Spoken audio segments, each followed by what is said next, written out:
Welcome to the Holistic Pathway Podcast, unscripted conversations on mind, body, spirit, and entrepreneurship. This is a brand new video series podcast where we dive deep into the holistic integration of life and business.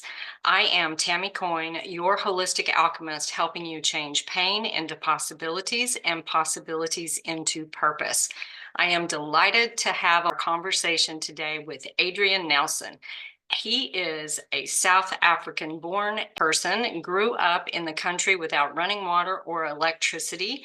He found this amazing because he could lay flat on his back for hours without any sense of rush in his life. There was absolutely no sense of fear growing up. It's a concept that literally didn't exist for him.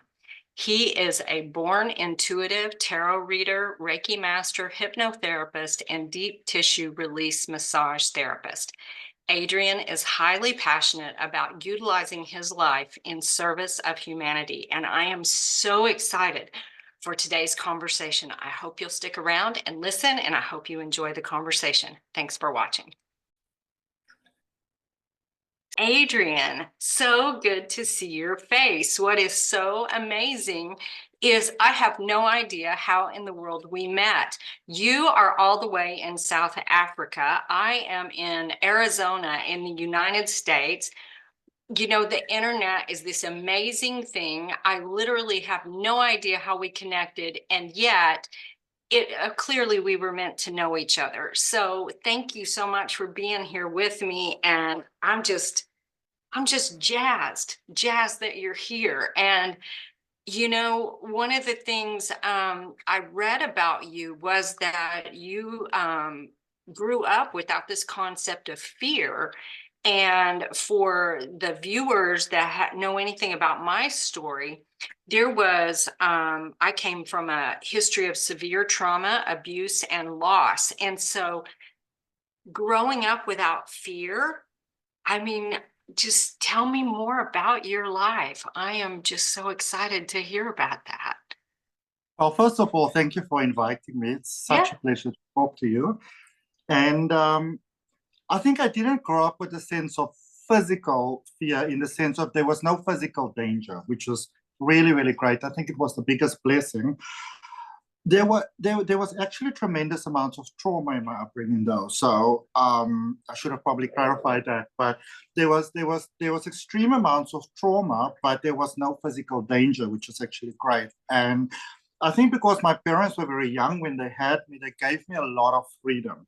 Yeah. And I really see it as the biggest blessing, because I actually had the opportunity of growing up sort of like either in Cape Town or in the country. And I kind of grew up in between the two, but I preferred the country because there was no noise. I've always been incredibly sensitive to noise. So there's always been a lot of sound in the city, you know, because obviously there's irrigation and electricity, and there's water flowing underneath the pavements, and there's traffic, and what I didn't know at the time is there's also people's thoughts and people's energy. So it would really, really drain me. So I love the idea of just the silence and the quiet and just not worrying about a sense of time. And it was wonderful. It was amazing. I love that so much. In fact, it brought tears to my eyes. One thing you may not know is I went through a profound spiritual awakening in 2014. So while I've always had a spirit connection, I wasn't conscious of it until 2014. And the piece that you mentioned about the sensitivities, and I think this is really important for anyone who may listen in on our conversation, is if you are born that way as you were, that's just who you are, right? And you slowly begin to recognize these things about yourself. I went through it at 49 years old. Well, when you've lived your whole life like everyone else, where it's bustle and it's hustle and it's crazy and it's loud, and the more loud, the more busy, the better. And then to go into that, I found that as I was going through my spiritual awakening, my sensitivity to light, my sensitivity to sound, to smell. Like it was as if someone had turned up the amplified how everything was. My mom turned on a flashlight one day and I thought I would be blind. I had to hold my So eyes like overwhelming. this. It is Yes. so overwhelming. It was so overwhelming, and I had never been like that before. And now, so for those who may be going through a spiritual awakening or not even knowing that that's what's happening, these sensitivities are very real. You can feel like you're losing your mind because it's like, well, the light didn't bother me before, or the sound didn't bother me before. And now it's like you're inside something and it's overwhelming. To know that it does settle down. At least for Yeah. me, it did. It starts to integrate to where you understand your own energy. You understand how to clear your energy. You understand how to protect your energy. And so I can now be in a crowded room that I couldn't be in before. I can hear and see lights and sounds kind of reintegrating back into society, which is not something I could do for several years. So I think that's just amazing that you, from a child, you had to navigate that and kind of learn your own way through those sensitivities that you had, and you immediately went to a place that was quiet. And I love that so much. Yeah. Well, I had a very different set of challenges because I found it very difficult to relate to people. And I think people found it very difficult to relate to me. They didn't quite know how to place me. And I just assumed that everybody lives life the way that I do. So I didn't really know that I have, I suppose, what you call the gift. I Yeah. didn't really know that I had that until I must have probably been around 25 or something like that. You know, when it really, really began to hit me really, really hard that everybody doesn't live life the way that I do, and everybody doesn't see it the same way. And I actually thought it was quite comical when you started to have, you know, these very big names coming out and these bestseller books, and they speak about when you go to sleep at night, you go to your real life, and this world is an illusion. I was like, I thought everybody knows this thing. I know. I Yeah, it was crazy. And also, one of my biggest challenges has actually been to teach people psychic ability, how to connect, because I never had this big moment where I like saw the light. So Yeah. I think for a lot of people, it's difficult for them to kind of connect to that side.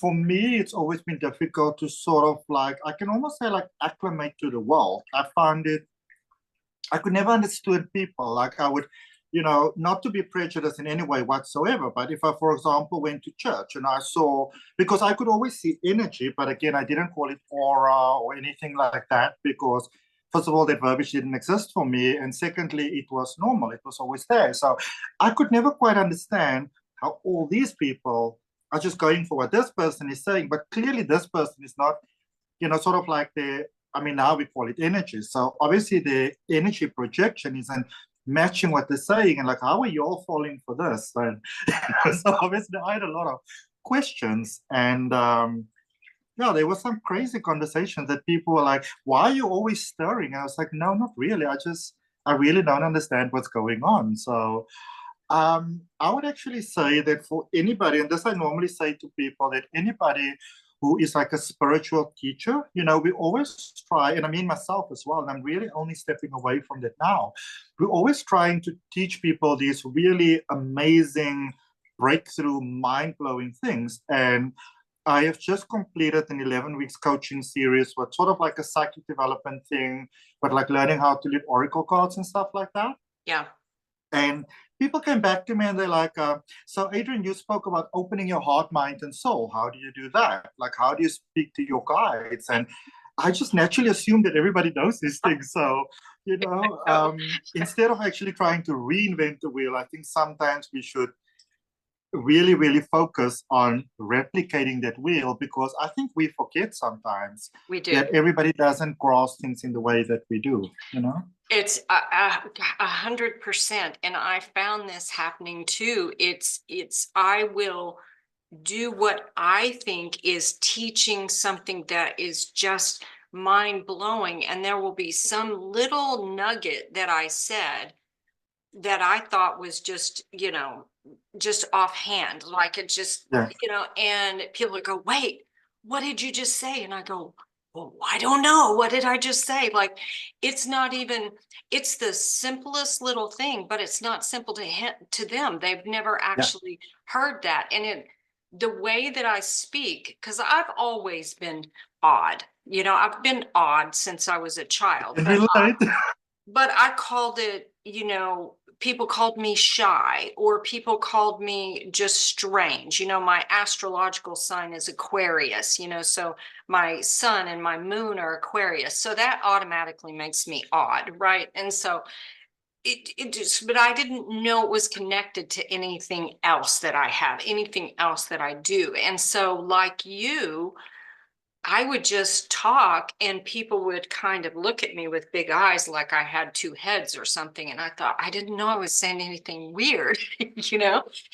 So it's so funny to think about that, because I know what happens a lot. I don't know about where you live, but in the United States, people who show up differently, people who have gifts, and maybe not really even, because I think everyone has gifts. It's just a matter of if you recognize it or not. But people often think that there's something mentally wrong with them. And then the person starts to believe that there's something wrong with them. And in fact, they just haven't found the people who actually understand them, who can help them. And it sounds like that's what you were going through a lot as a child. It's like Yeah. you had this world that you lived in, and it's very confusing that other people do not live in this world too, I think, Actually, well into adulthood, not just in childhood, well into adulthood, I actually had this yeah. sort of thing, you know? You know, it's I think it's so important that people recognize the value that they are. And it's not about being like everyone else. It's not about fitting into a box. In fact, my signature program is about unboxing your authentic self, because people have become so acclimated to doing things that society deems as normal, which feels out of balance for them, and they've spent their life in this, and so they don't even really know they're not living in authenticity anymore. They just begin to get sick. They begin Yeah. to get depressed. They begin to feel anxious. Their body begins to get sick. And they don't even understand the word alignment. They don't understand that they're out of alignment with the path of their soul. Yeah. And it is so important for them to understand that there are these identities that have been placed on them that don't fit, and Yeah. helping them. Yeah. And for me, having people come on, and having these amazing conversations with me, people all over the world, so that people can listen and say, wow, okay, so maybe I'm not a weirdo. Maybe there's not something wrong with me. Maybe I'm just have been speaking a language that other people didn't understand. Yeah. Yeah. You know? I mean, I've had those experiences. You're absolutely right. I mean, at some point, I remember I went to go see a psychologist, because at some point, everything in this world was just too overwhelming. And I became incredibly suicidal at a point. But it wasn't so much that I wasn't happy. I just wanted to get out of here. Like, I was just like, I don't know what's going on in this place. I can't make head or tails of it. I just want to get out of it. And so I went to go see a psychologist. And I remember that I was in the office for like 30 minutes. And he was like, well, you definitely have bipolar. He put me on this medication, which was great because I could sleep finally. But I just lost complete touch with the world. I didn't care about anything. I lost my job. I lost my relationship. I lost my apartment. I lost all my money. I just didn't care. Like I Yeah. didn't care at all. And I said, well, something must be wrong here. And everything was just like namaste. And, literally I had to start selling off my furniture in order to be able to live. And I was like, no, it's fine. It's just earthly stuff. But I didn't really care. I have to tell you though, well, first of all, just with saying that I was on very light medication and I went off it cold turkey. And I would say to anybody, I will highly, completely not recommend that anybody just goes off. It completely messes you up. Yeah. But it was interesting when you sent me a message the other day and you told me where you were because you're in Arizona. And I was like, oh my goodness, another one, because it seems like I don't really know what it is about the place, but for some reason, I just seem to attract a lot. I mean, from all other parts of the states in the world as well, but especially from Arizona, there seems to be something that, and I would be like, how did we connect? And they'll be like, I don't know, we just connected, which is actually quite cool. I quite like it. It is very cool. And, as far as Arizona, there is kind of an underlying knowing that if you are a healer type, you're going to end up in Arizona at some point. And This y'all are different from the rest of the world somehow. very different. Yeah. I don't really know what it is, but you all are very different. So I like that. It is, and I'm not from here. I'm actually from Oklahoma, but this is my third time to live here in 10 years, and that's a whole different story. But yes, in as far as us coming together, what's amazing about that, I had said this to someone the other day. I spent a good deal of my life, all of my life really, in Oklahoma, feeling very weird, like I didn't fit, like I didn't I, I just didn't really have a connection. If I had a friend, it would be like one friend. I didn't really have groups of friends. It was a very strange feeling for me. And it wasn't until really the internet came about that I started meeting people all over the world. And I was like, oh, well, my friends They're were like me. they were all over, they were everywhere else. I just didn't know them. And sometimes we get in this place where the only thing that we know is our home or our Yeah. neighborhood or our city or our state. And we feel like there's something wrong with us because we're not connecting to people who think like us or who know things like us. And the part you mentioned, yes, I was in traditional counseling for 30 years due to my history. And I was on medication for depression, let's see, from 1995 until probably 2013. So a long, long time. And along with all the medications for my physical health.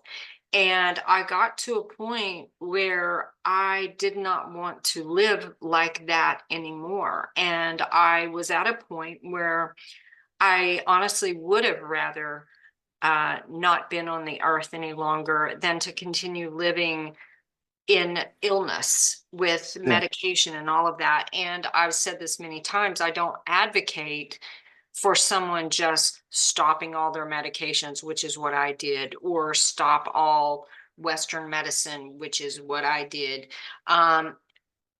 Because you have to figure out what's right for you. And what I found was I have every what would I say? I have respect for the Western way of doing things when things are become urgent or emergent. What I didn't need for myself was I wanted to focus on being well. I wanted to focus on my wellness. I wanted to heal myself rather than being in a state of constantly being reliant on the next diagnosis and the next prescription. I just couldn't do that anymore. It's so interesting because a lot of times, obviously when people come to see people like us, they have a whole long thing going on. I just want to feel better. I just want to feel happy. I just want to feel well. And I was like, okay, so well, what do those things mean to you? They're like, no, I'm here for you to tell me. I was like, well, I can help you to sort of like discover it and to steer towards it. But what's great for me, it's different for you. And I have this hypothesis that I think now this is just me. I'm not saying that this is a definite thing, so I don't want anybody to quote me on it, but I have this hypothesis that what we typically refer to as mental health problems is really, I think, the soul struggling to adapt to the earth because earth is difficult. Earth is really, really challenging. And the way that I got this was so interesting to me is because I was speaking to somebody this one day who's in the police force, and then funny enough, another psychologist actually we happened to, but it was a very chill thing, probably about 10 years ago, and we were just having a beer out by the river, literally. And they were speaking about a lot of times when people take very strong sort of drugs, the things that make you hallucinate, and Yeah. you will say this is here and that is here, and portals and energies walking around. And I was like, wait a minute. Like, I didn't say it to them because they weren't really going to get it. But I was like, wait a minute. These things that these people are talking about, I get these things as well. And I thought it was quite Without interesting. drugs. Without drugs. And I think what sometimes happens, and the reason why you sort of like go insane and you go to like the soft walls, the padded walls, and those things, is because first of all, people don't really know what to make of it. And I also think that when you are not really ready to become aware of the broader consciousness of who you are, it can hit you really hard. And I remember there was a time when I was really, really on about, everybody wanting to open their third eye, and everybody was listening to all these things on YouTube.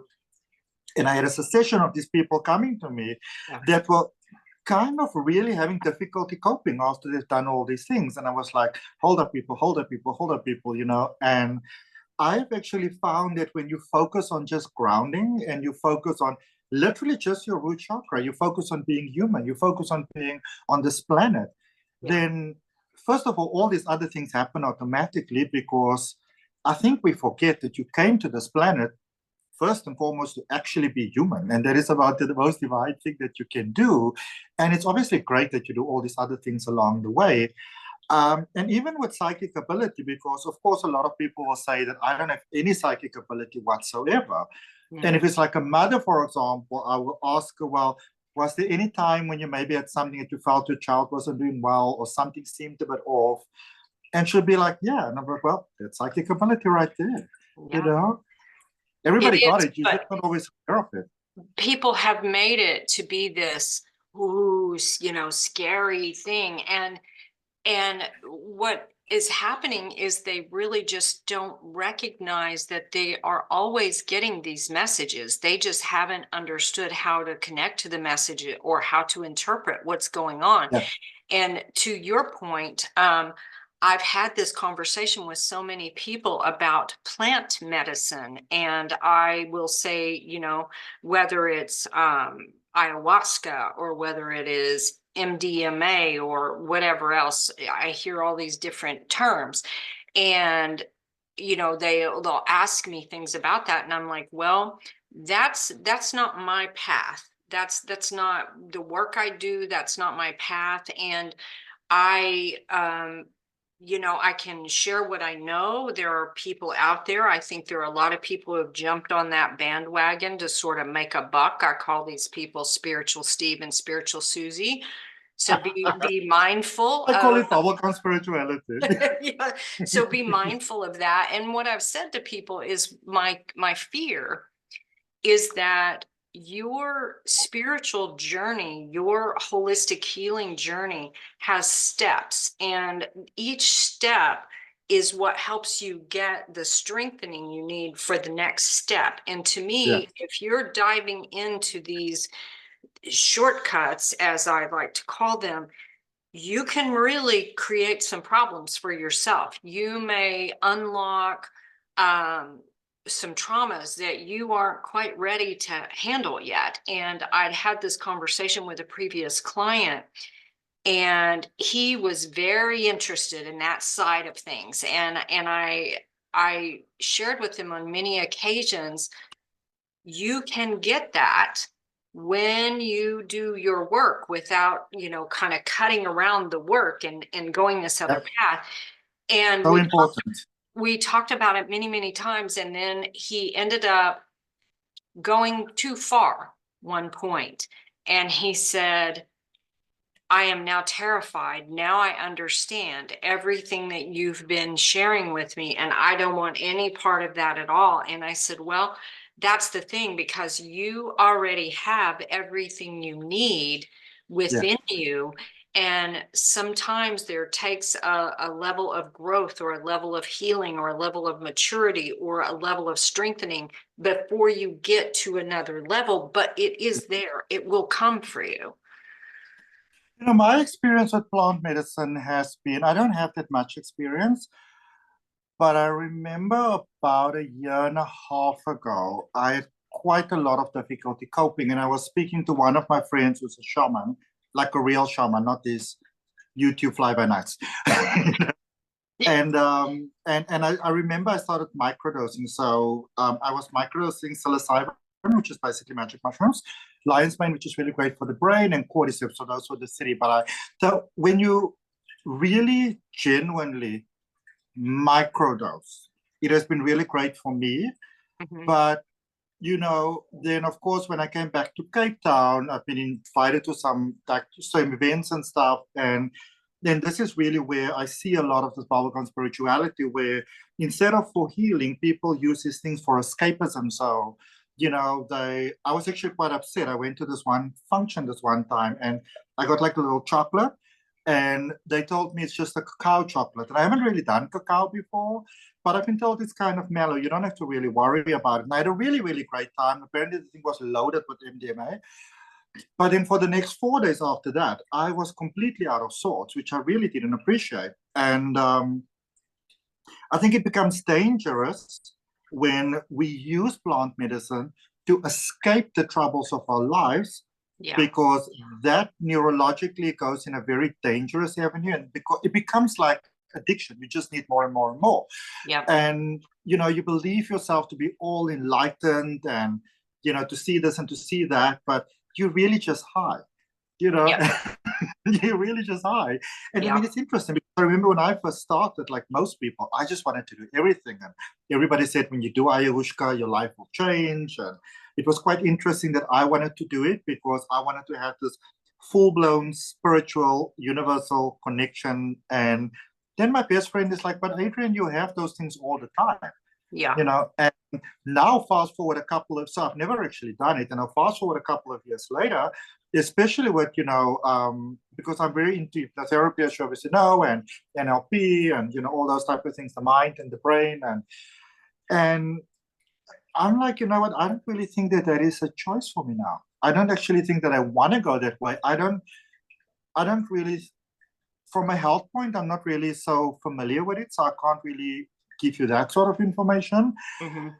But I mean, I remember there was this one guy a little while ago, and he was like, Adrian, this is so amazing. You got to do it, And beforehand, he was like all crying and it was all emotional. And it's like, you really should try this. About half an hour later, because I've done it 8 times already and it's so amazing. And I said, well, I'm going to be very honest with you, but if you've done it 8 times already and you're having the same problems, then it's not really doing anything for you, is it? And I mean, you literally sitting in front of me, you are outright depressed. Mm-hmm. So, and your solution to the depression is that you're going to book yourself an ayahuasca session, and they're really, really pricey as well. Yeah. And the way that this conversation came about is I remember that he wanted to have a hypnosis session from me, but he wanted to have the session for free. And I was like, well, let's think about it. So you have never tried this before. You want this for free, which I'm not going to give you, but you are prepared to pay that amount of money for that service, which is about 3 times the amount of money that I charge, and you've done it 8 times already. I don't think that the 9th time is going to be a charm. Mm-hmm. And I think that sometimes we just have to really become very honest with ourselves. And for me, in my work, different strokes for different folks. I am really only interested in working with people that sort of like want to be serious about life, that want to grow. You don't have to be the serious person that never smiles, because I'm quite a light-hearted person in any case. But when your biggest concern is about, I mean, I really don't mean to sound disrespectful or anything like that. But if your biggest concern is that you have now lost your third twin flame at the age of 26 and now in this false same, like, I mean, you're just two people going for coffee or dinner or whatever. You're like, let's just call it what it is. It's a date. Yeah. Well, this is so exactly, yes. One of the things I have told my clients is that one of my biggest roles is for you to become your authentic self. And what that Yes. means often Yes. is owning where you are, owning who Yeah. you are. Like, I had someone with a lot of trauma, example, come to me one time, and it was clear she didn't want to do the work. And so she started blaming me. So we started talking a little bit about that. And we got to the point of her finally saying, I'm just not ready. I said, yes, this is a celebration today, Yes. because now you with your voice, I'm not going to do this. I've told people before, I call it a sit in your shit moment. Sometimes you just got to say, I'm just going to sit in my shit. I don't want to do the work. Amazing. Now that you've owned that, you can stop blaming everyone and you can just be where you need to be. That's amazing. I've had people who tell me they want to stop drinking while they're drinking in our sessions, right? They're drinking in our sessions because I have no judgment. What I believe is that when you have healed the root of what caused you to want to escape with the alcohol will leave you. But Yeah. for now, what is important for you to come to is that I don't want to quit drinking. Okay. Okay. Own that. No. Own that. Yeah. This is who I am. This is what I'm doing. Own that. And that is freedom right there. Then you can, that's a beginning stages of getting you where you want to go.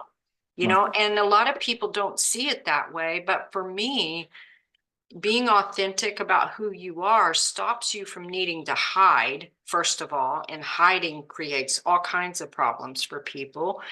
And as far as the medicine, the plant medicine and things like that, now I do think there are actual medicinal benefits to a lot of things, whether it's whatever, whether it's marijuana, whether it's ayahuasca, whatever. I think there could be medicinal benefits. However, how are you using it? Are you using it to escape? Are you using it as a shortcut? Because then it becomes your crutch. Exactly. And it's like, call it what it is. It's like when marijuana became legal in a lot of ways, and people were saying, oh, I need to take my medicine. And you're like, you're just lying now. No. Wait. They normally more proud. I need to take my medicine. And yet same dude was, getting stoned, last week. It's like, well, what, which is it? Are you getting stoned, or is it actually medicine now? There's a difference in how you use it. There's a difference in how you approach things. And I think that's the thing. Things get a little bit tangled up. And I was having this conversation with someone the other day about think positive. Well, think positive can be very dangerous if you don't understand there's a much bigger conversation than think positive. A lot of people just gratitude is another one that falls in line with that. What was it? I must be so grateful. Gratitude. Yeah. My house is burning down. The whole thing is going down in flames. Thank you, source. Now I have the opportunity to start over. I'm like, fuck that shit. My house is burning down. I'm not going to be grateful for that. I'm not. Well, and what I say with people, because that can also be a slippery slope too, is someone has said to me, how can you tell me that you are grateful for all of the trauma and abuse that you had? I said, whoa, I'm not grateful for that. What I'm grateful for Yeah. is what it did for me, Yes. who I became because of that, how I changed my relationship with it. I took from really horrific experiences and thought, how can I use this to show up differently in the world? How can I use this to maybe benefit another human or something like that? That is where my gratitude comes from. I don't know that I would have gained the love and compassion that I have for people. Maybe I would have, I don't know, but I feel like that is what gave me the understanding that I needed in order Yeah. to do what I do Yeah. now. Yeah. You I know? mean, it's the same with me, because there has been a lot of trauma in my upbringing. Like, apart from the fact that I was physically safe, um, I think in many ways I wasn't really emotionally safe, Yeah, and obviously the yeah, whole mental slip slide going on. So I'm grateful in the sense that when somebody comes through my door, that, a lot of times you don't have any hope for yourself, because a lot of times when people come to see us, we kind of like the last resort. They tried everything and yeah, nothing is. So I suppose I can do what they call holding the light for you. So I'm grateful in the sense that I've got that sort of relation with you. But I don't exactly wake up and say, oh, thank goodness all these horrible things happened when I was young. Not at all. Like, not even exactly. slightly. And the way that I see all of life really as divine. I just think that because all of it is part of being human, it's just some things we like and some things we don't like. And I think that when we can just be more honest about life itself, and that's a big thing for me. If you're not going to be honest, I'm not going to work with you. Yeah, You don't have to be all smiley, you don't have to be all happy. I don't require you to have a breakdown. I right. just need you to be honest. And I think what a lot of humans are still sort of growing into now, because when you think about it in life, and it doesn't really matter what your background was. You were either some sort of religion or you're completely opposed to the thing, but Yeah, you were in that very sort of almost like definitive sort of category, basically. yeah, And I think that because what I see with a lot of people is that they take that sort of dogmatic box, that definitive box, because, if we can maybe use Christianity as an example, this is what a good Christian is like. So you have to kind of live up to these certain standards, these expectations. And I think when we go into spirituality, we actually begin to do that same thing. So a good spiritualist is happy, and you don't, I don't know, you don't color your hair, and and she thought it was quite funny. Like this happened more than once, but this is one time where these sworn vegans, like all their posters about being vegan, and the animals and all those sort of things. And here we go to this picnic, and these people start rolling out slices of ham, and I was like, oh, like, oh, okay, which was great, because obviously they felt that that was a safe space in which they could do it. So I was really, really grateful for that. But I think what we sometimes do, and I've done it for a very long time as well, is that you kind of want to portray this vision of perfection. hmm, I am enlightened, and I am the guru or whatever. yeah, And you kind of feel that you have to portray that in order for people to see you as authentic and to come to you. And I mean, I tried very, very hard to do it. And it really, really didn't work for me until one day I just said, you know what, screw this. I am who I am. I speak the way I speak.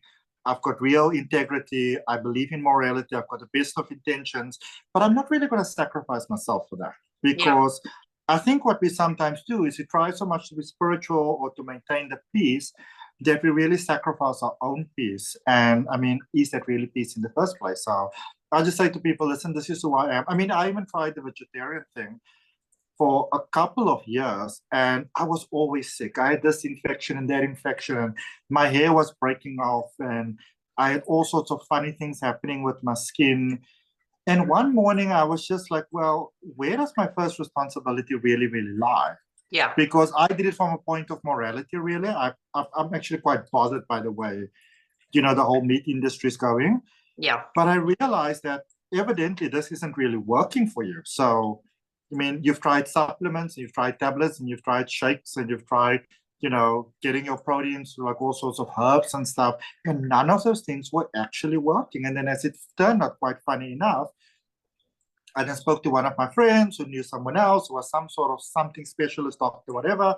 They tested my blood and they said, well, you're one of those people that have to eat meat, because if you don't, then it won't be good for your body. I was like, oh well then. And that was sort of quite a wake-up call for me. Well, I think you're 100% right. There's were so many examples that were coming to me while you were sharing that, because this is again about the authentic piece. If you have chosen to become vegan or vegetarian, and that is a choice that you made, and then you begin to realize your body is becoming sick, you can make a new choice. That is okay.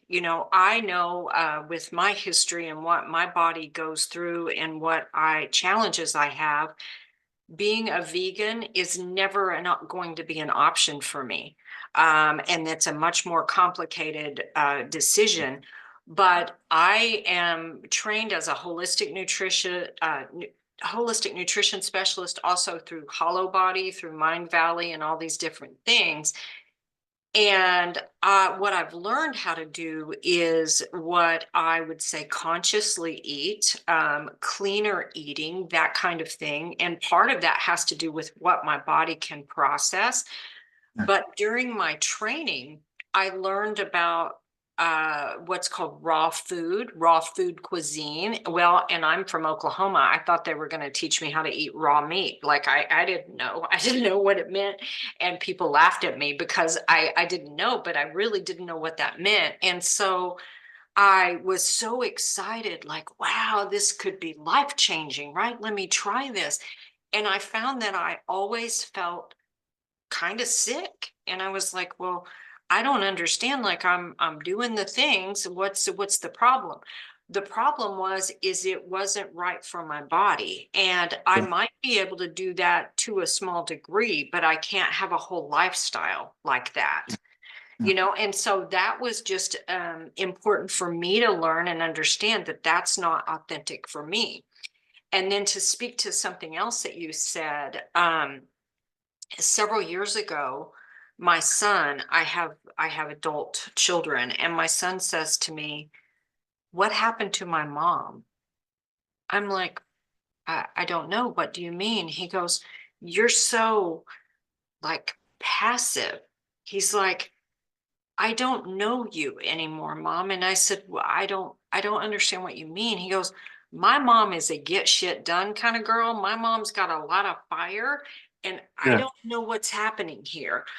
And what I realized was on my spiritual path, I had gotten so into my spiritual path that parts of myself had been shut down again.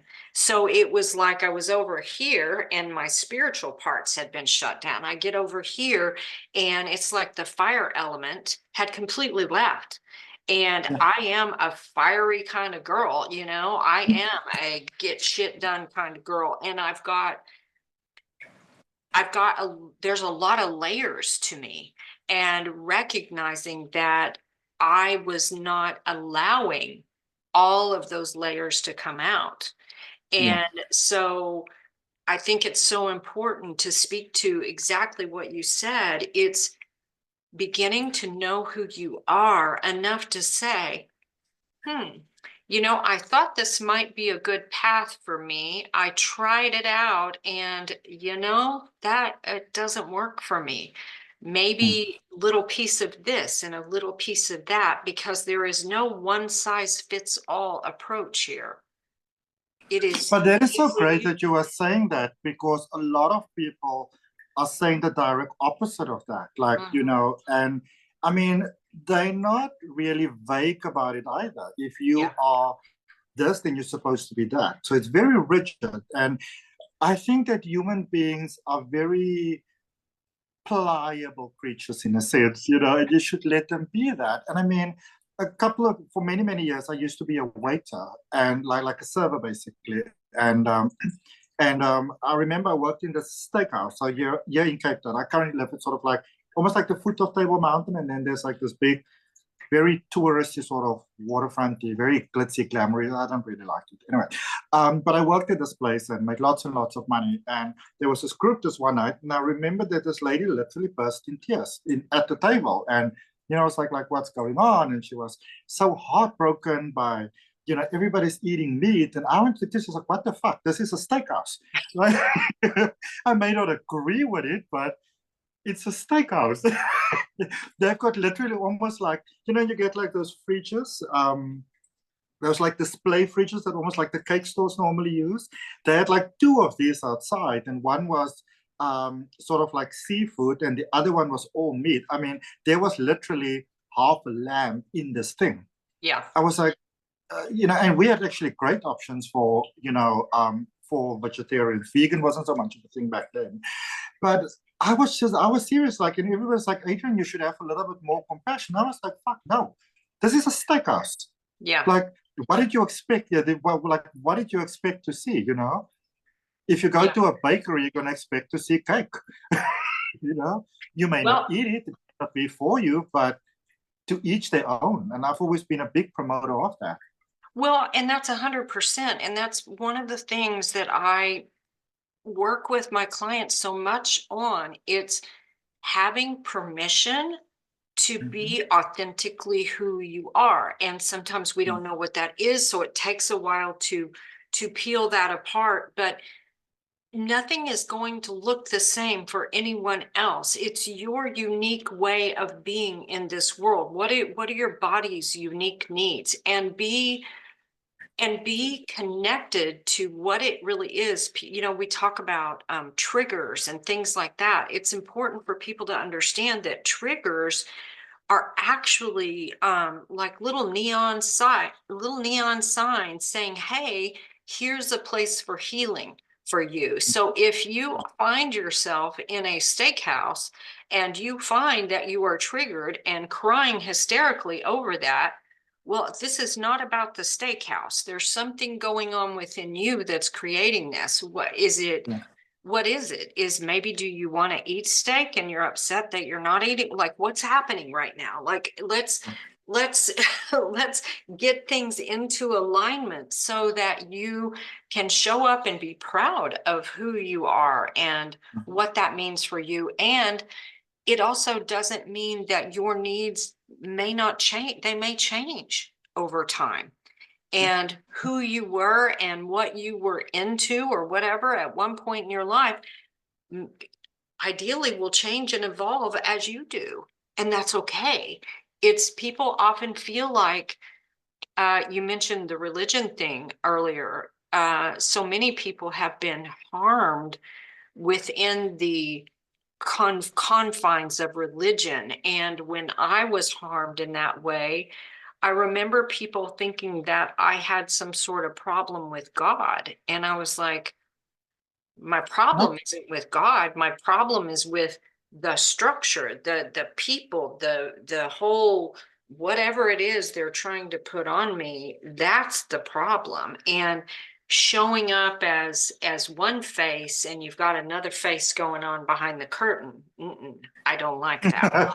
I always had those things. I was like, because we grew up a lot in the church. In actual fact, my parents were part of, you get obviously different denominations. So they were part of a more, I suppose for lack of a better word, a slightly more mellow sort of denomination. And then they went to the more sort of like, I don't want to get this wrong because I don't want to be disrespectful, but the more sort of like, sort of like the more active sort of church. Yeah. And I remember I must have been about 8 or 9 at the time. And it was a full-blown thing. Like we were in the country with my father's parents, and everybody was so emotional. And how could you leave the church? And this is our legacy. Funny enough, I learned the word legacy then. And then everything just got very funky and crazy. And we came to Cape Town, and my grandmother was making sort of like oats, what do you call it? Like you call it oatmeal. So it's basically making oatmeal, and she was just bursting out crying. And my mother was at the zinc and she was crying, and my one aunt was making something. And I was like, what's going on? Why is everybody crying? And they were like, it's just so sad what's happening with the churches. And it was so weird for me because I was like, well, if you want to do that and you want to do that, why can't you just do that? It was really, really strange to me. And I think from a very young age, I used to look at the world and I used to look at people's choices. And it was just very, very strange to me. And of course, in this church, I started to have a lot of questions because these people always so full of vigor. And as a child, you usually sit in the front row. So somebody might there was this one gentleman spoke with a little bit of spit like flying over you. He was actually a very nice person. I really liked him. But I had a lot of questions, like this amazing God, like that you're supposed to forgive everything. Why, if you do one little misstep, is it such a bad thing? And if he's your dad, why would he want to send you to hell? And the whole thing just didn't make any sense to me. It was very, very strange. Yeah. And I think they came to speak to me like 3 or 4 times. And after a while, they just stopped because the devil had like a full hold on me, which was also weird with this whole devil thing. And yeah, it was just what I'm very interested to know is, what do you do? Because I normally I don't really know what they do. Like, oh, what I do, just well, I do a lot of things. When you're people like us, you do a lot of things. I'm called a spiritual coach. As far as my tools, I have a master's in counseling. I am a mind-body wellness practitioner, so I have certifications in hypnotherapy and transformational coaching, holistic nutrition. I'm currently in school toward yoga therapist, so I'm a yoga teacher. I'm a yoga nidra facilitator. It's like I do essential oils. It's like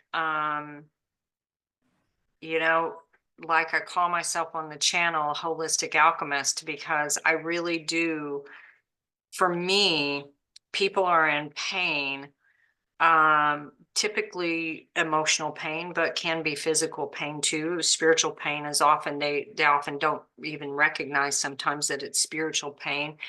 And oftentimes people want to know their purpose or to get to their purpose, but the leap from pain to purpose is very difficult. And what I see my role is showing them possibilities, is showing them what is possible, helping them to think differently, helping them to see things differently. And one of the things I've shared is that, if you've only seen the world like this, you don't have any idea that there's anything on the back of your hands. You don't have any idea that there's anything here, which is another reason why when the podcast came through as sort of a download that happened, I had no idea if anybody was even going to be interested in being on here with me. And then the next thing I knew, I had a lot of people who were interested in having conversations.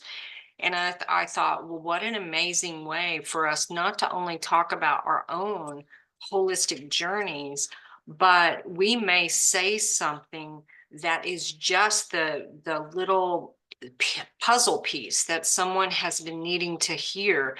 And I'm always looking for ways to create some sort of positive global impact. And I said this to someone the other day. I said, as one person, that can feel a little bit overwhelming. So I thought, well, how could I do that? Well, the first way I can do that is I can work with myself.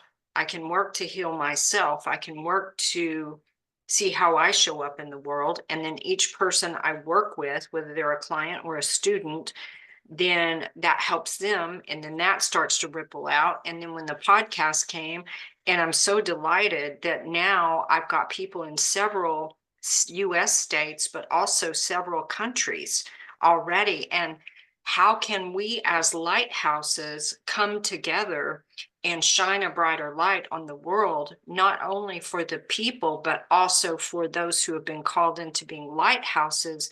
Because sometimes the journey can feel like we're out there trying to do this all alone. And if we can connect with each other and create this big light, then that is the only way I know of to make a real difference in the world. That's so amazing. And you know what was even, and I like the fact that you use lighthouse, because I think you really steer ships home.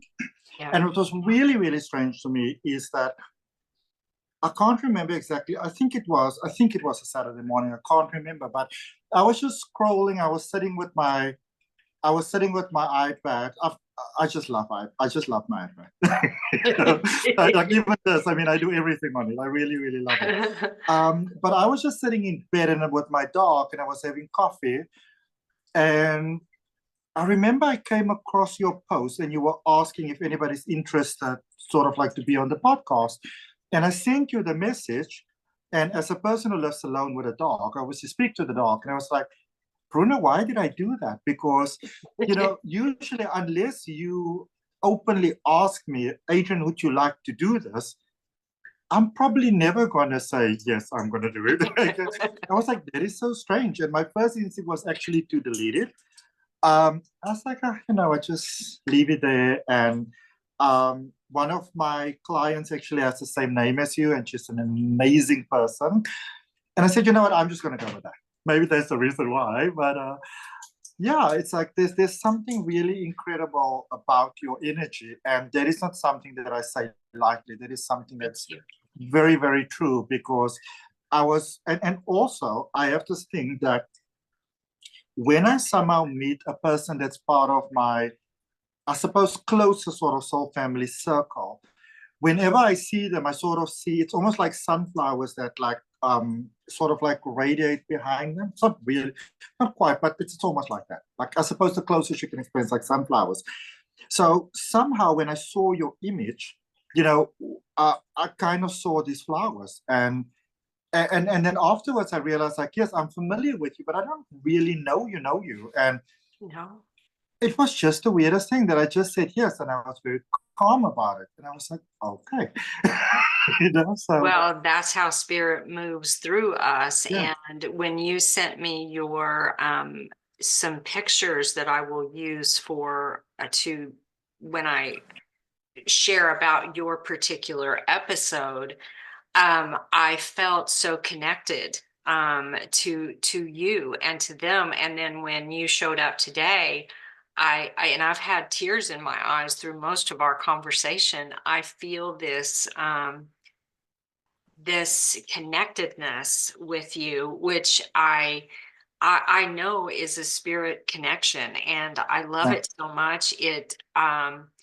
It deeply touches my heart. One of the things that I've said before is the thing that lights me up the most in the world is to see someone's eyes light up when I've opened something up in them, and their whole light begins to shine. And I felt that within myself as soon as we saw each other today. And I'm like, this is exactly, because if I'm feeling that and you're feeling that, I feel it's absolutely true that the people who get to watch us will ideally feel that too. And with that, we're coming really to the end of our time together, and I'm feeling a little bit sad about that. But is there any final thoughts that you have for anyone that's watching?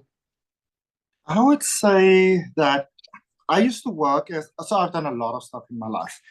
And for a period, for almost about 2 years, I used to work as an administrator in a private hospital. And normally when you kind of get to the end of life, everybody sort of avoids you. And, a lot of times you're not comfortable actually being with your family.